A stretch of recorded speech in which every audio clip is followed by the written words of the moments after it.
Saludos, queridos amigos, una entrega más, un día más, los invitados de Javier Mauri desde mi biblioteca, programa que se emite en Radio Mairena, desde la 107.4 de la FM, emisora municipal que también transmite por streaming de manera de Alcor, de la provincia de Sevilla. También doy la bienvenida a todos nuestros seguidores en mi canal de YouTube.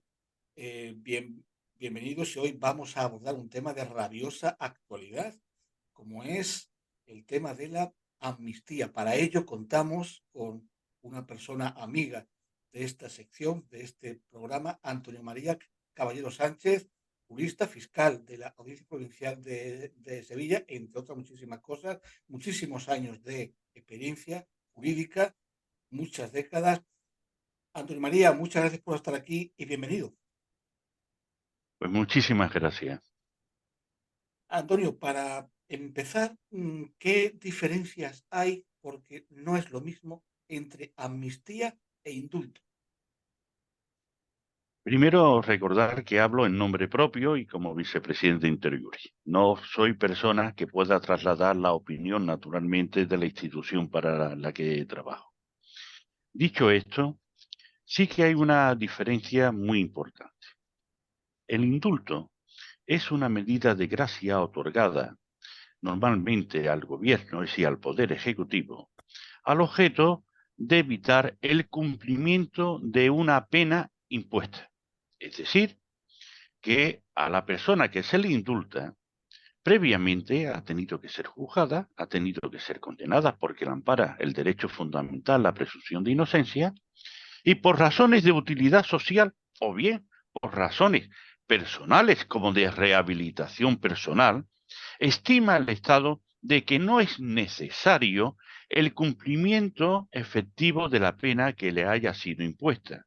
De ahí que la utilidad social sea la norma rectora en cuanto a la justificación en cualquier ordenamiento jurídico, y así lo es también en nuestro orden constitucional, de esa medida llamada de gracia establecida a favor del Poder Ejecutivo. No se trata de revisar a través del indulto ninguna de las decisiones tribunales, ni se niega la existencia del delito por el cual se ha sido condenado, sino únicamente lo que se deja es sin efecto el real cumplimiento de la pena, o incluso, si es parcial, se disminuye la gravedad de la misma. La amnistía participa, en cuanto a los indultos, de su naturaleza de la impunidad. Pero a diferencia de los indultos, la amnistía supone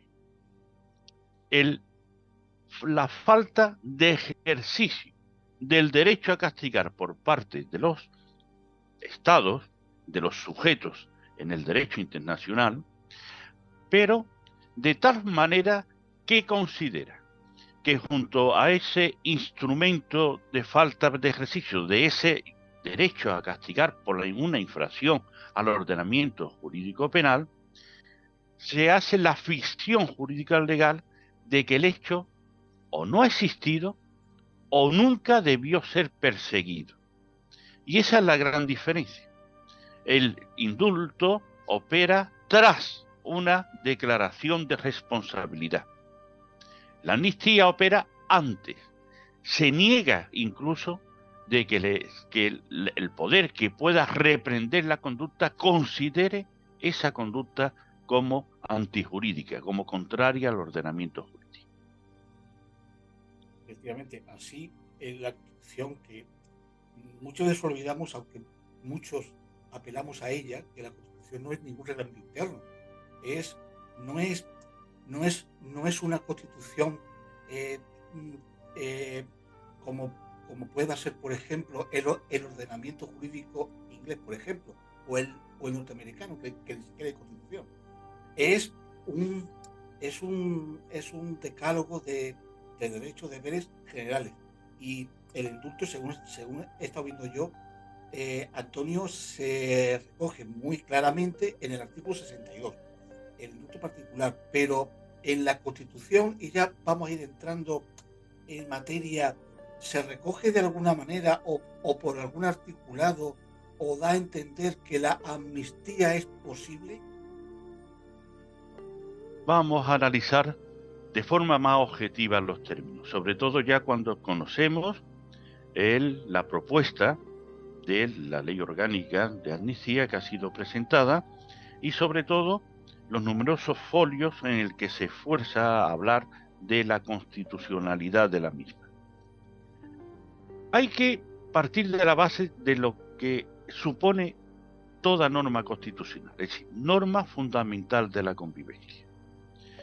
A diferencia de los estados llamados autocráticos o totalitarios, el estado nuestro, por así decirlo, es uniformemente concordante con los demás estados que reconoce naturalmente el derecho, el ordenamiento jurídico, una serie de valores esenciales, y que defiende y reconoce el derecho de los ciudadanos a estar amparados por el derecho.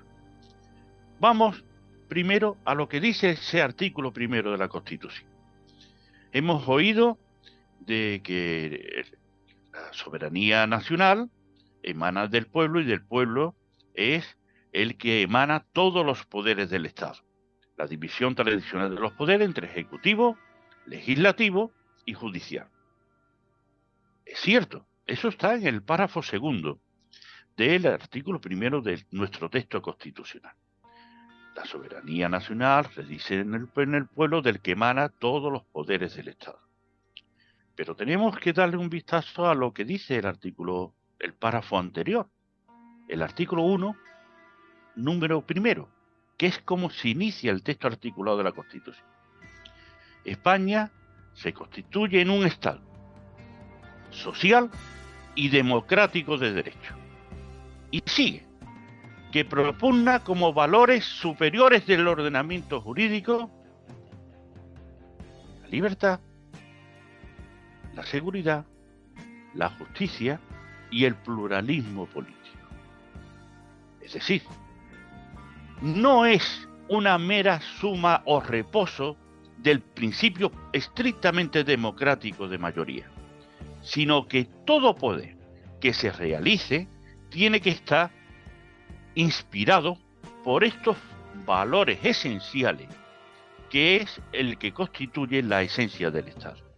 A estos valores esenciales se une el que está establecido en el artículo 10, que también pasa desapercibido, que es la dignidad humana como valor universal, recogido desde la Carta de Naciones Unidas y, por supuesto, en los pactos internacionales, en la Convención de Derechos Humanos y los pactos internacionales, tanto de los derechos políticos, libertades públicas, como también en los sociales, que son los que integra el eje vertebrador del Estado. Si vamos analizando nuestra Constitución, nos encontramos que se prohíben los indultos generales, porque si son razones particulares de utilidad pública, es lógico. Y nada se dice del tema de la amnistía. Casi ninguna constitución homologable a la nuestra, es decir, propia de un Estado democrático y de derecho, suele recogerla en su artículo.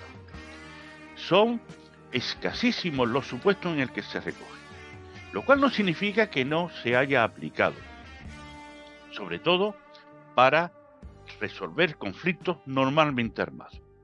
Hasta ese punto es así, que si nos vamos a la discusión internacional de la amnistía, los principios de Princeton, que fueron la primera uniformidad para la persecución de la impunidad a través de los estados, de la que se llama jurisdicción universal, de los crímenes internacionales, es decir, los que afectan por su gravedad a lo que llamaban los romanos el ius gentium, el derecho de gente, ahora modernamente, los que están establecidos por normas consuetudinarias de derecho internacional, genocidio, desapariciones forzadas de personas, trata de blanca, trata de seres humanos, como se llama ahora. He obviado de que ya esa terminología era antigua, esclavitud. Todos estos delitos se llegó a plantear si podían en un momento dado ser amnistiados. Y en los años 90, los profesores que se reunieron en la Universidad de Princeton no llegaron a ninguna conclusión de prohibirlo de forma clara y terminante. ¿Pero por qué? Porque en su análisis concreto era un instrumento jurídico eficaz para pasar de un Estado autocrático, sin libertades, sin dignidad humana, a otro que pudiera tener las bases elementales de un Estado democrático y de derecho. Siempre, y es una salvedad importante, que se instituyera medidas restitutivas o restaurativas de justicia. El ejemplo más claro, Sudáfrica. Allí no se ejerció la jurisdicción universal. Se estableció un sistema de mecanismos restaurativos, que eran las llamadas comisiones de la verdad. Por eso, no hay un consenso claro si el hecho de que no esté en nuestro texto constitucional supone verdaderamente la falta de aplicación. Dentro, por así decirlo, de las últimas reformas constitucionales que se ha tenido en cuenta, en los años 90, dentro del ámbito del Consejo de Europa, se creó la Comisión para la Democracia a través del Derecho. Es lo que conocemos por el punto de reunión como Comisión de Venecia. Esta comisión, dentro del ámbito del Consejo de Europa, no de la Unión Europea, Consejo de Europa, que es del que, digamos, uno de los órganos fundamentales, y nos sonará, es el Tribunal Europeo de Derechos Humanos. Tienen un consejo en el cual se reúnen de la forma de cómo hacer más efectivo y eficaz el cumplimiento de los protocolos, que al fin y al cabo es el cumplimiento de los derechos humanos de forma regional en el ámbito europeo. Llegaron a la conclusión de la admisibilidad de los mecanismos de amnistía siempre que se dieron una serie de presupuestos.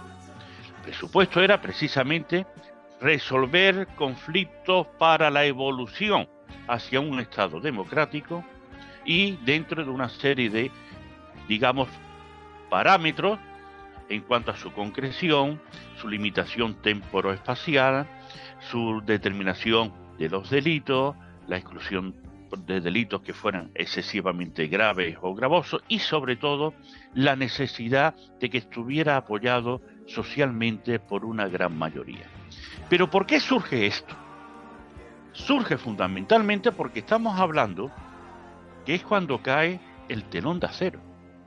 Y había muchos estados que pasaban de una dictadura o un mecanismo totalitario, autocrático, de un partido único como era el Partido Comunista, a la democracia. Y utilizaron esa vía para, por así decirlo, pacificar la sociedad, regularizar su ordenamiento jurídico para hacerlo equiparable. Muchos de ellos están dentro hoy día de la Unión Europea. Es decir, en general no existe dentro del ordenamiento jurídico una prohibición clara de que no se pueda admitir las amnistías. Vamos a descender un poco a nuestro derecho. ¿Qué es lo que pasa en España o en los demás países que mantienen el mismo concepto homogéneo de lo que es un poder sometido al imperio de la ley? Y es verdad que esto es una ley que entrará con fuerza de ley. El problema fundamental está en la permisibilidad dentro de un Estado de derecho ya consolidado. España tuvo naturalmente una clara amnistía en el año 77. El esfuerzo que hace el legislador de todas las sentencias que vienen se refieren a esa amnistía o los efectos de la misma del año 77. Por así decirlo, las menciones al derecho comparado o a veces a las mismas resoluciones del Tribunal Europeo de Derechos Humanos, es verdad que hay un intento muy profuso de hacerlo como equiparable a la situación actual, pero no son equiparables. Los hechos en lo que se fundamenta son distintos, como también su fundamentación. Esto nos deja abierto que, a pesar de ese esfuerzo, si es admisible, por razones naturalmente de apaciguamiento social, de evolución de un Estado democrático, si es admisible la amnistía y si en concreto esta amnistía es admisible en nuestro sistema constitucional.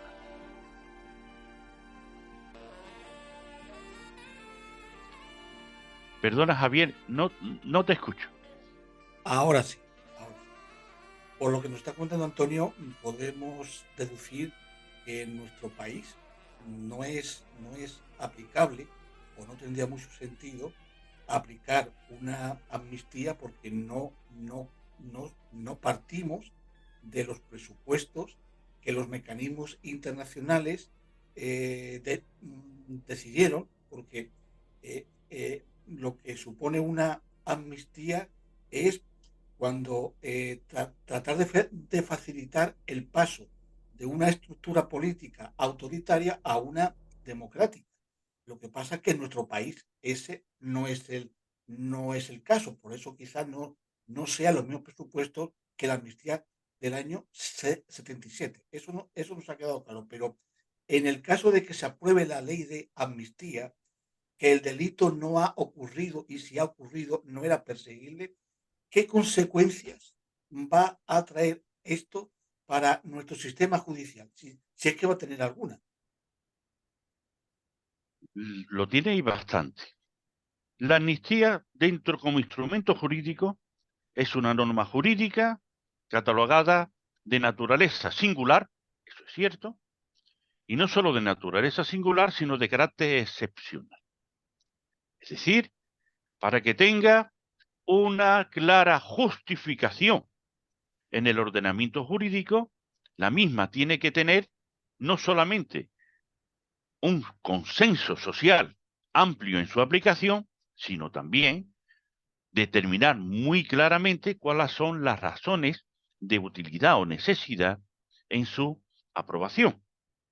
A eso, la que ha sido presentada hace un esfuerzo por catalogar la existencia de un conflicto político, no social político, hace un esfuerzo en decir que el derecho se debe a la evolución social. Es verdad, el derecho es fruto de la intencionalidad colectiva y soy consciente de ello, que participo mucho de lo que se llama en metodología constructivismo. Pero claro, el constructivismo al menos en la metodología de los grandes autores, Besenek, etcétera, hay que tomarlo no con referencia a los órganos políticos representativos, sino a la realidad social como tal. Es cierto que podría verse las bases de su apoyo social. Pero hay para, digamos, su convergencia, a pesar de que es un tema complejo, para su admisibilidad constitucional, lo importante es su justificación en el derecho, en cuanto a su sentido amplio. ¿Por qué? Porque tenemos que partir que al ser un Estado de derecho y democrático ya establecido, nuestra propia Constitución prohíbe la arbitrariedad de los poderes públicos como mandato, además de la igualdad real y efectiva y otros principios como la seguridad jurídica. Pero lo de la arbitrariedad de los poderes públicos determina que de forma o con base no razonada o razonable puede ser admitido cualquier acto por parte de los poderes, de cualquiera, legislativo, ejecutivo y por supuesto judicial.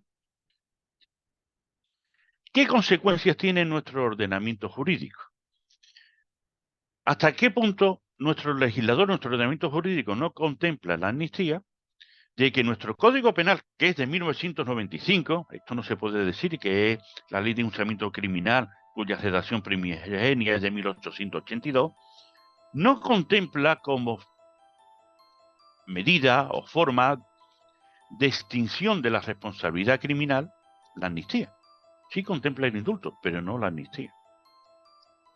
Pero también es verdad de que habrá que ver, cuando llegue a ser aplicada, caso por caso, los supuestos en los que se aplica. ¿Qué efectividad tiene? Como toda norma jurídica presuntamente y legítimamente aprobada por el Poder Legislativo. A partir de su publicación, en el término que establezca la misma, será claramente aplicable. ¿Qué es lo que nos llama la atención de esta ley? Primero, su amplio, digamos, consideración en la aplicación temporal. Llega desde los primeros altercados del año 16 hasta el día de la presentación. Es decir, que son muchos años en los cuales, por lo visto, se ha mantenido un conflicto social, que es el que interesa, no el político, el social. Segundo lugar, no se puede concretar las personas que afecta porque supondría un privilegio, pero la falta de concreción del ámbito en el que pueden resultar beneficiados de dicha ley las personas que han infringido la norma jurídico-penal. Porque se habla con motivo del proceso, de la lucha, de la independencia, muy en concreto. Y en tercer lugar, el ámbito material también deja algunas cuestiones interpretativas. Bien está los delitos de usurpación, porque se han agenciado unas figuras de que no existe. En segundo lugar, los delitos propios de desórdenes públicos. El perro es precioso, Javier. ¿Quiere también participar? Por supuesto, un tema importante para ellos. Delitos propiamente de desobediencia por la resistencia actual, pero hay ahí dos delitos que llaman un poquito la atención. Primero, los de naturaleza patrimonial y económica. Me refiero a la malversación. Hay que estimar de que la malversación es una ampliación material del halo de impunidad que propiamente no tiene conexión, pero sí es que proveía de los elementos materiales y quiere dejarlo impune. Aquí en la malversación algo tendrá que decir, si son de fondos comunitarios, quién es competente para ello, que es la Unión Europea. La Unión Europea tiene su fiscalía especial para preservar lo que es la corrupción y la corrupción política y la corrupción económica.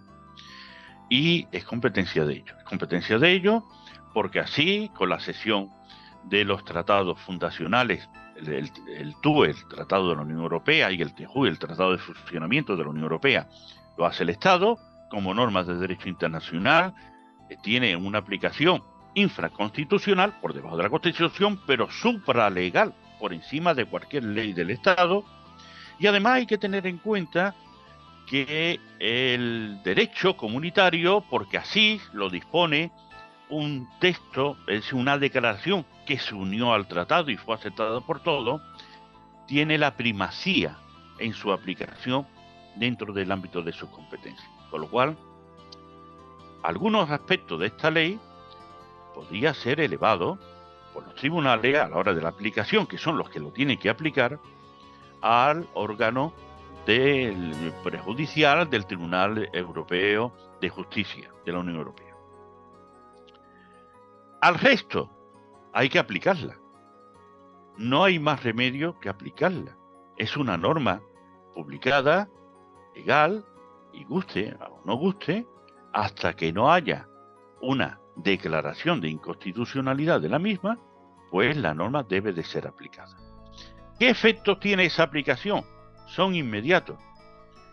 Uno de ellos, que ha llamado la atención, es el hecho de que se alzarán, primero, se extingue todo tipo de responsabilidad, las causas deben ser a quien le beneficia archivadas, porque no existe delito como tal, por disposición de esta norma singular y especial. En segundo lugar, se alzan todas las medidas cautelares que se han preocupado mucho de ponerla en el mismo texto legislativo. Casi no haría falta.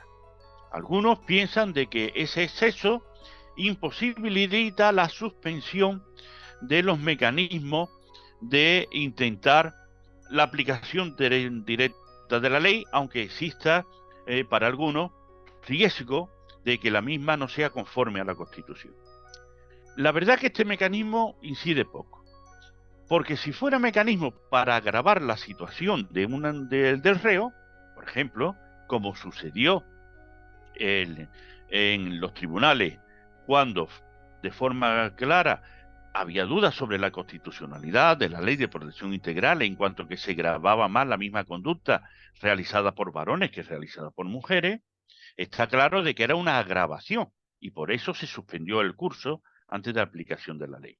En este caso, si en beneficio del reo, no creo que se suspenda. Mecanismos de los ciudadanos y de los tribunales y de los órganos de justicia para saber la constitucionalidad de la ley son fundamentalmente, además del recurso de perjudicialidad, que ya lo he explicado, si afecta al derecho comunitario, son fundamentalmente dos. Los partidos políticos tienen derecho, dentro del ámbito legal, de interponer un recurso de inconstitucionalidad ante el Tribunal Constitucional, que él tiene la potestad de suspender su aplicación o no suspenderla. En segundo lugar, los jueces y tribunales, a la hora de aplicar en particular la ley, tienen derecho a elevar a la misma lo que es una cuestión de inconstitucionalidad. Ahí es cuando se decía que queda en suspenso la aplicación de la ley, en este caso, como beneficia al reo, no, difícilmente puede ser suspendida, al menos con efectos prácticos, y se eleva la cuestión al Tribunal Constitucional. Pero hay un aspecto que se habla poco. ¿Qué es lo que pasa con un ciudadano, por ejemplo, y que lo hay, que ha perdido un ojo en una de las revueltas de, digamos, del movimiento a favor de la independencia y en los altercados de orden público? En este caso, hay que señalar de forma clara que también cuenta, a través del ejercicio de los tribunales, irse al Tribunal de Amparo y, si no le da la razón, al Tribunal Europeo de Derechos Humanos. ¿Hasta qué punto una persona perjudicada no puede hacer valer su derecho a la justicia, no al castigo, sino a la responsabilidad derivado de un hecho ilícito que la ley no reconoce como tal? Esos son los mecanismos. ¿Qué es lo que puede hacer el Tribunal Constitucional? Puede decir que es constitucional en su integridad la norma, pero también puede anularla parcialmente, que en estos casos difícilmente tendría un carácter retroactivo. Esa nulidad, total o parcial, podría ser es decir, desde el dictado de la sentencia. El Tribunal Constitucional puede decir, bueno, está lo que se ha hecho, porque verdaderamente hay derechos consolidados por las personas que ya están en libertad que no voy a remover, pero puedo advertir que de aquí en el futuro esta forma no es constitucional. Estas leyes de amnistía no van a ser constitucionales. Pero también puede declarar la constitucionalidad de la amnistía, pero ofrecer lo que es una interpretación constitucional de la misma. ¿Qué es lo que digo todo eso? Efectos. Todo y desde el momento que se publique. Aunque se revise posteriormente su constitucionalidad, difícilmente eso puede afectar negativamente a los beneficiados en el procedimiento. Y si hay algún tribunal que no lo aplica porque estima en la interpretación que no es aplicable, no lo tiene que esperar y elevarlo al Tribunal Constitucional, pero las medidas, digamos, cautelares o cualquier de afianzamiento o cualquier otra que hubieran sido adoptadas en el procedimiento, indudablemente no la va a poder aplicar. Es muy difícil realizar efectos retroactivos ya consolidados por los ciudadanos que se beneficien de una ley digamos, de una ley de amnistía. Esa es la pura realidad. Muy bien, pues Antonio María Sánchez Caballero Sánchez, muchísimas gracias por habernos ilustrado, por habernos iluminado, porque en los medios de comunicación se escucha prácticamente de todo. Y creo que con tus palabras y tus explicaciones profundas nos ha quedado bastante claro lo que es una amnistía y en qué consiste y qué consecuencias puede tener. Muchas gracias, compañero. Gracias.